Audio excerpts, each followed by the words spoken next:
जय जय रघुवीर समर्थ। विचारूनी बोले विवंचूनी चाले, तयाचे निसंतप्त तेही निवाले। बरे शोधल्या वीण बोलू नको हो, जनी चालणे शुद्ध नेमस्त राहो। जय जय रघुवीर समर्थ। श्रोता वक्ता श्रीराम समर्थ। जय जय रघुवीर समर्थ। श्रीराम आपल्या सर्वांच्या हृदयस्थ वसणाऱ्या आत्मारामास साष्टांग प्रणिपात करून मनोबोध एक अंतरयात्रा हा श्री समर्थ रामदास स्वामी विरचित मनाच्या श्लोकांचा जो आपण अभ्यास करत आहोत, सज्जन हो, आज आपण त्यातील श्लोक क्रमांक 132 याचं चिंतन करणार आहोत। समर्थांनी गेल्या श्लोकामध्ये आम्हाला भजाया जनी पाहता राम येकू, करी बाण येकू, मुखी शब्द येकू, अशा या रामाचे गुणधर्म सांगायला सुरुवात केली आहे। राम भजनाची आपण 2 अंग अभ्यासली। एक आहे संख्यात्मक स्मरण। आपण बघतो ना, अनेक लोकांची एक संख्या, एक नित्यनेम नामस्मरणाचा ठरलेला असतो। तो संख्यात्मक असलेला भाग नामस्मरणाचा अत्यंत महत्त्वाचा आहे। नित्यनेम आपल्या जीवनामध्ये गरजेचा आहे। श्री महाराज म्हणतात की आपण थोडासा नेम करावा, पण तो प्राणापलीकडे सांभाळावा। त्याप्रमाणे संख्यात्मक नेम हा अत्यंत गरजेचा आहे। परंतु या संख्यात्मक नेमाचं परिवर्तन गुणात्मक अवस्थेमध्ये होणं गरजेचं आहे। जसं एखाद्या डॉक्टरने आपल्याला औषध लिहून द्यावं आणि म्हणावं की हे सकाळ, दुपार आणि संध्याकाळ 3 गोळ्या घ्या, म्हणजे ही संख्यात्मक अवस्था डॉक्टरनी सांगितली। पण गुणात्मक अवस्था ही पेशंटनी सांगितली पाहिजे की हो, मी हे औषध 3 वेळेला घेतलं आणि मला या औषधामुळे निश्चित फरक पडलेला आहे। हा गुणात्मक बदल सज्जनो जसा औषधामधून अपेक्षित असतो, त्याचप्रमाणे रामनामाचं स्मरण जेव्हा तुम्ही संख्यात्मक पातळीवर करत आहात, त्याच वेळेला त्या नामाच्या आधाराने तुमच्यात होणारी गुणात्मक अवस्था, हे वृत्ती परिवर्तन, हा साधकाने स्वतः अभ्यासून स्वतःच्या अंतःकरणामध्ये तपासायचा असतो। काय होतं नेमकं गुणात्मक बदल, ते आपण गेल्या सत्रामध्ये अभ्यासलंच। करी बाण येकू, मुखी शब्द येकू, याच्या आधाराने भजनाची अवस्था आपण बघितली। सज्जनो, हा सगळा प्रवास चालू आहे देहबुद्धीपासून आत्मबुद्धीकडे जाण्याचा, साधकापासून सिद्धावस्थेकडे जाण्याचा। जसं जसं रामभजन तुमच्या आयुष्यामध्ये रोमारोमामध्ये भिमनू लागतं, तुमचा रक्ताचा थेंबन थेंब जसा राममय होऊ लागतो, तशा तुमच्या जीवनामध्ये काही क्रिया आपोआप उदयाला येतात। आणि हा विवेक नावाचा जो सद्गुण रामरायाकडून आपल्याला येतो ना, त्या विवेकाचा हा परिपाक आहे की तुमच्या आयुष्यामध्ये काही क्रिया या स्वाभाविकपणे बदलतात। त्या कुठल्या क्रिया आपल्या जीवनामध्ये बदलतात याचं वर्णन आजच्या श्लोकामध्ये समर्थ आपल्याला सांगतायत। काय श्लोक आहे आजचा? विचारूनी बोले विवंचूनी चाले। मनुष्याला वाणी ही अत्यंत विचाराच्या आधाराने बोलण्यासाठी दिलेली आहे। परंतु आपण काय बघतो, जनमानस हा वाणी दिली आहे तर बोलत राहतो, माहीत नाही त्या शब्दांचा अर्थ काय आहे।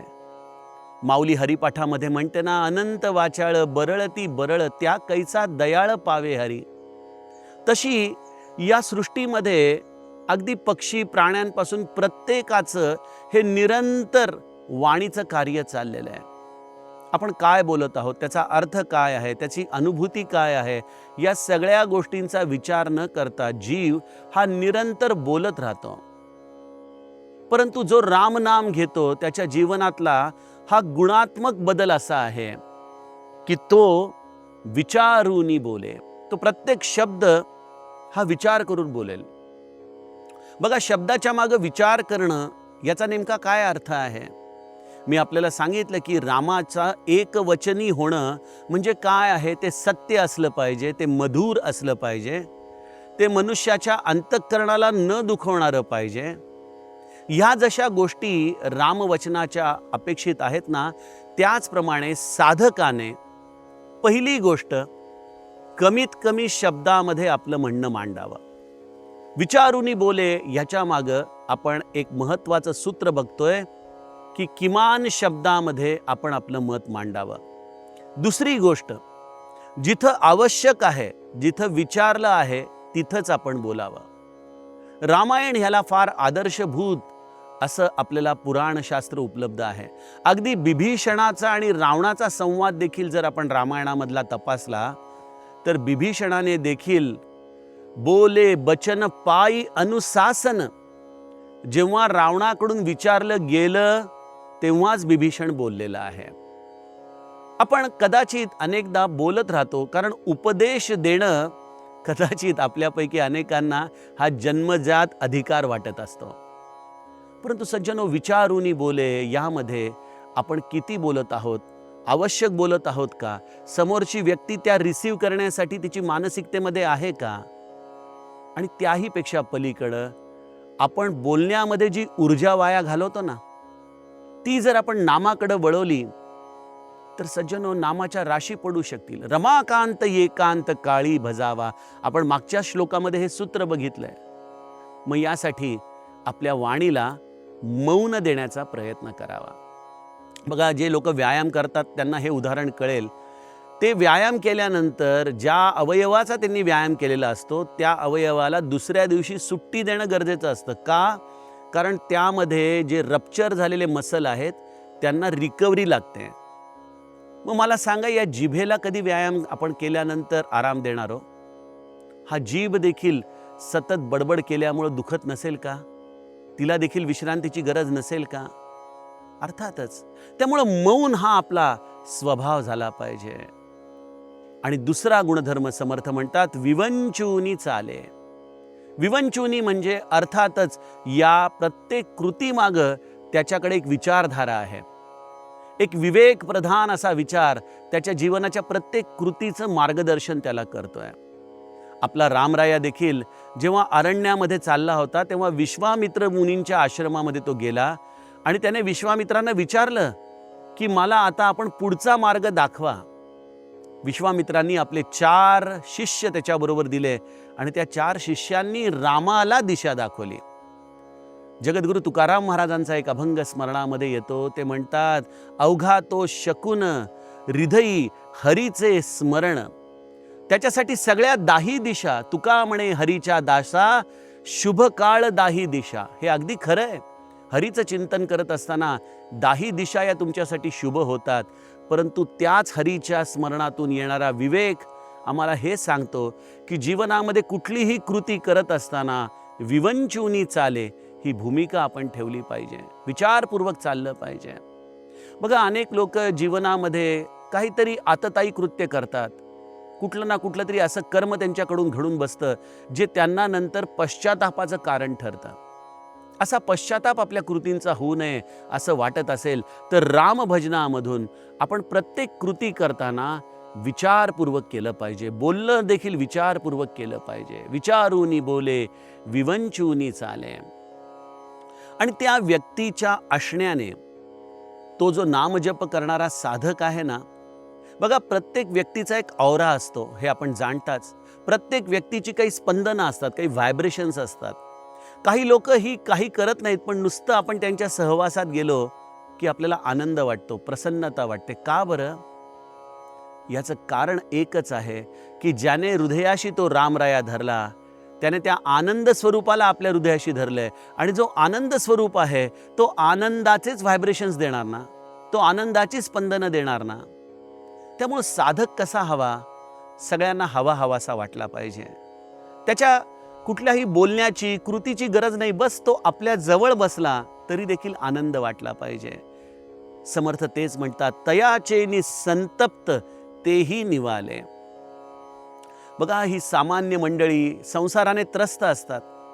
अशा त्रस्त झालेल्या जीवांना केवळ अशा साधकाच्या सान्निध्यामध्ये जरी जाऊन बसलं ना, तरी आनंद वाटतो, शांत वाटतं. आणि मला असं वाटतं की आज जगाला सर्व दानं मिळत आहेत, अन्नदान मिळतंय, वस्त्रदान मिळतंय, पैसा देखील मिळतोय, पण एक दान मात्र दुर्भिक्ष आहे, आणि ते दान आहे आनंदाचं. जो माझ्या मनाचं समाधान करू शकेल, वृत्तीचं समाधान करू शकेल, असा दाता या जगामध्ये आजकाल सापडत नाही. कारण प्रत्येक जणच अपूर्ण आहे, प्रत्येक जणच असमाधानामध्ये आहे. अशा असमाधानाच्या अवस्थेमध्ये सज्जनो, आपण जगाला कशी शांतता देऊ शकू? ते समाधान आम्हाला आमच्या हृदयामध्ये शोधलं पाहिजे. त्या समाधानाचा साठा आमच्याच हृदयामध्ये भगवंताने दिला आहे, आणि तो साठा आपल्याला सापडतो हरिस्मरणाने, रामनामाच्या स्मरणाने. असा साठा ज्याला सापडलाय तो इतरांना देखील आनंद देऊ शकतो. आणि आनंद हा संसर्गजन्य, लक्षात ठेवा. तो लपवावा म्हटलं तरी लपत नाही. बघा, आज गोंदवल्याला आमच्या समाधी घेऊन महाराजांना जवळजवळ 120 वर्षाचा काळ होत आला, तरी देखील आम्ही समाधीच्या समोर गेल्यानंतर स्वाभाविकपणे काय म्हणतो? समाधी पाहता समाधान होते, तनु कष्टवी त्यासी आनंद देते. या हृदयाला, या शरीराला केवळ त्याच्या समाधीच्या दर्शनाने आनंद होतो. विचार करा, जेव्हा ते स्वामी देहात होते तेव्हा त्यांच्या केवळ अस्तित्व भावनेने किती संतप्त जीव शांत झाले असतील. तयाचे नि संतप्त तेही निवाले. आणि मग समर्थ म्हणतात, बरे शोधल्या वीण बोलू नको. बघा, साधकाच्या अवस्थेमध्ये एक गोष्ट आपण अधोरेखित करावी, एक गोष्ट आपल्या मनाशी आपण खूणगाठ बांधावी, की जेवढं माझ्या अनुभवाला आलं आहे मी तेवढंच बोलणार. जे माझ्या अनुभवाचं नाही, जे माझं ऐकीव आहे, तिथं जसं आजच्या काळामध्ये डिस्क्लेमर देतात ना, तसं साधकाने डिस्क्लेमर द्यावा की हे माझ्या अनुभवाचं नाही, पण मी असं संतांकडून ऐकलंय. काय होतं की साधकाच्या अवस्थेमध्ये जेव्हा तुम्ही आध्यात्मिक ज्ञान कोणाला तरी निरोपित करत असता, त्यावेळेला कधी कधी नकळतपणे तुम्ही ती मर्यादा ओलांडून जाता. म्हणून समर्थांनी अगदी आम्हाला स्पष्ट आदेश दिलाय, बरे शोधल्या वीण बोलू नको हो. प्रत्येक गोष्टीचा अनुभव स्वतः घ्यावा. आणि संतांच्याकडे काय असतं? संतांच्याकडे कदाचित ज्ञानाचा साठा आपल्या इतका पुस्तकाप्रमाणे सापडणार नाही, पण त्यांच्याकडे रोकडा अनुभव असतो, रोकडी प्रचिती असती, साक्षात्कार असतो त्यांच्याकडं. आणि अनुभवाचं ज्ञान आणि पुस्तकी ज्ञान हाच मुख्य फरक आहे. कारण ज्याच्याकडे पुस्तकी ज्ञान आहे तो कधीच संतप्त जीवांना शांत करू शकत नाही, पण ज्याच्याकडे रोकडी प्रचिती आहे, ज्याने त्या तत्वाचा अनुभव घेतलाय, सज्जनो, त्या अनुभवातून आलेले काही मोजके शब्द देखील मनुष्याला अत्यंत शांत करतात. त्यामुळे परमार्थामध्ये आमचं ध्येय काय पाहिजे? आम्हाला त्या आत्मसाक्षात्काराची खऱ्या अर्थाने तहान लागली पाहिजे. ना की आम्हाला लोकांना शिकवायचं आहे, ना की आम्हाला प्रवचनं करायची आहेत, ना की आम्हाला इथं प्रसिद्धी मिळवायची आहे, ना की आम्हाला आमचा TRP वाढवायचा आहे. आम्हाला तर केवळ त्या अनुभवाची खऱ्या अर्थाने तहान लागली पाहिजे. आजच्या काळामध्ये दुर्दैव आहे की अनेक मंडळी या अनुभवहीन अशा पद्धतीने परमार्थ सांगतात. अनेक सामान्य लोक ते ऐकतात, ते बिचारे श्रद्धेने ऐकत असतात. परंतु सज्जनो, इथं व्यासपीठाची जबाबदारी आहे. ते व्यासपीठ साधक वृत्तीचं हवं.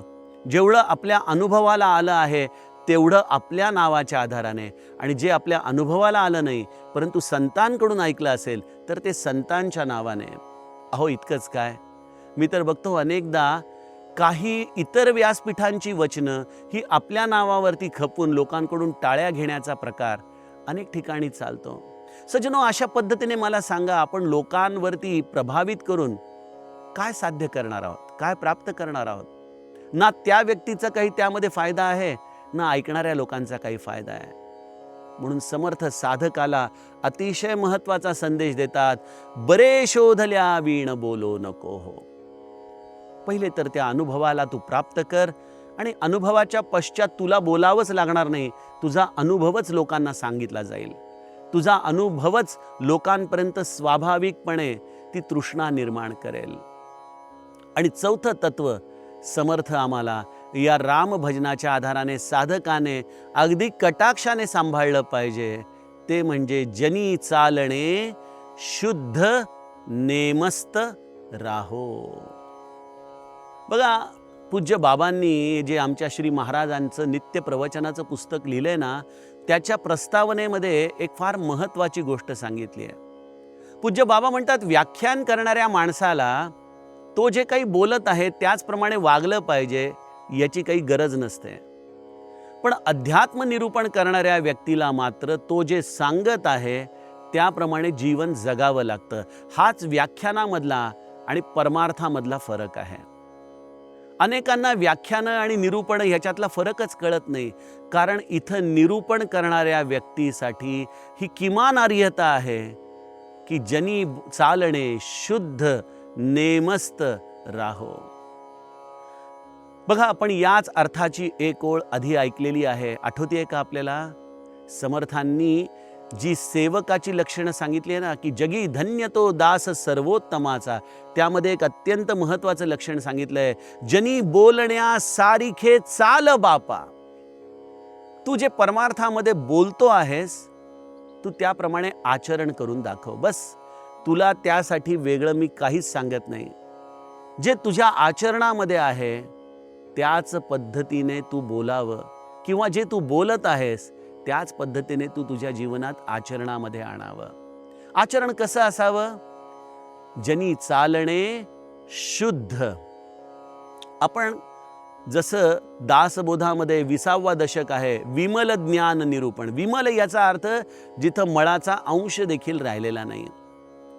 सज्जनो, परमार्थामध्ये देखील आपण आपलं चारित्र्य विमल ठेवण्याचा प्रयत्न करावा.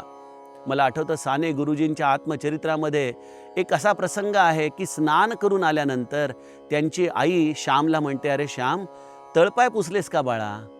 यावरती श्याम म्हणतो, आई तळपाय काय पुसायची गरज आहे, ते पुन्हा मातीमध्ये जाणार आहेत. ती म्हणाली, नाही, आपण स्नान करतो तेव्हा तळपायाची देखील घाण काढणं हे क्रमप्राप्त आहे. सज्जनो, त्याप्रमाणे आपल्या अंतःकरणात, आपल्या आचरणामध्ये कुठेही मलाचा थेंब राहणार नाही याची काळजी साधकाने घेणं गरजेचं आहे. हीच परमार्थामधली सावधानता आहे. इथंच परमार्थामध्ये मनुष्य घसरू शकतो. त्यामुळे परमार्थामध्ये रामभजनाचा गुणात्मक भाग आहे आचरण शुद्धी. ते आचरण शुद्ध असावं. परनिंदा, परस्त्री, परधनाची अभिलाषा आपल्या जीवनामध्ये नसावी. आणि नेमस्त याचा अर्थ ते धर्माधिष्ठित असावं, ते नियमाने चालणारं असावं. आमचे एक स्नेही आहेत, ते मला नेहमी म्हणतात, जर तुम्हाला एखादं धर्मग्रंथामधलं सूत्र कळालं नाही तर तुम्ही डोळे झाकून संतांचं चरित्र बघावं, कारण संतांचं चरित्र हे चालता बोलता धर्मग्रंथ आहे. जनी चालणे शुद्ध आणि नेमस्त, कारण त्यांनी जे जे काही आचरण केलेलं आहे ते कधीच धर्मबाह्य नसतं, ते वेदबाह्य नसतं. त्या आचरणाच्या आधाराने त्याला पाहून अनेक लोक उद्धरून जाऊ शकतात. त्यामुळं साधक वर्गाने देखील याचा निरंतर अभ्यास करावा. आणि बघा, आपल्याकडून जर काही चुका झाल्या असतील तर ते आपण संतांच्या समोर जाऊन कबूल करावं. ख्रिश्चन धर्मामध्ये ज्या काही चांगल्या गोष्टी आहेत त्यापैकी एक गोष्ट मला आवडते, आणि ती म्हणजे कन्फेशन बॉक्स. आपण कन्फेशन करावं चुकल्याचं, की माझ्याकडून हे चुकलं बरं स्वामी, मी पुन्हा नाही करणार तसं. सज्जनो, पुण्य 10 लोकांमध्ये बोलाल तर पुण्य घटत जाईल, आणि पाप संतांच्या समोर उघडं करून बोलाल तर पाप आपला ऱ्हास होत जातं, पाप संपत जातं. त्यामुळे धर्माचरण करताना जर काही भूतकाळातल्या गोष्टी तुम्हाला त्रास देत असतील तर त्याच्यासाठी हा कन्फेशन बॉक्स आपण आपल्या जीवनामध्ये धारण करावा, आपल्या सद्गुरूंना सांगावं, आणि ह्यापुढे भविष्यामध्ये तशा चुका न करता रामभजन करत राहावं. हाच रामभजनाचा गुणात्मक भाग एकदा का आपल्या मनाने स्वीकारला की सज्जनो, सिद्धावस्था ही दूर राहत नाही. त्या सिद्धावस्थेचं वर्णन समर्थ पुढील श्लोकात करतील. त्याचं चिंतन आपण उद्याच्या सत्रामध्ये बघूयात. जानकी जीवन स्मरण. जय जय राम.